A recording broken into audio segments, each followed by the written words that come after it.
وهاي هسه ندخلها للفرن. هسه ما نخلي لها كل شيء، لا ملح ولا اي شيء نخلي لها، فقط السمكة نذبها بالفرن على درجة حرارة 260 إلى 220 حسب الفرن مالتكم، حتى 200 بس من جوا، خليها بس من جوا تحمص، بعدين نرفعها، بعدين نحط البهارات مالتها. هسه ذبينا، وهسه هاي ذبيناها بالفرن على درجة حرارة 270 بس جوا. راح نتركها لمدة نص ساعة حتى تنشف المي مالتها، وبعدين نحط لها البهارات مالتها حسب التتبيلة، كل شخص يحب التتبيلة مالته، ونحط لها ملح ونحط لها حامض، ملح الليمون، كل شيء تريدون تخلوا لها. هسه فقط بالأرض مال الفرن على درجة حرارة 270، انتظرونا على النهاية.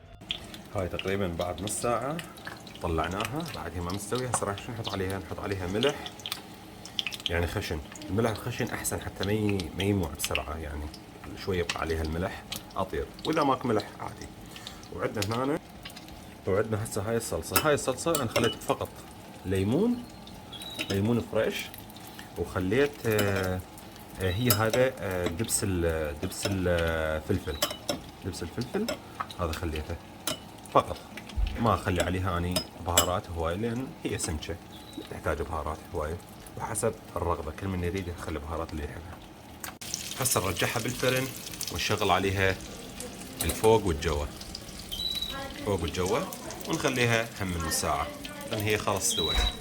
هاي نهايتها السمكة، هذا الكاريب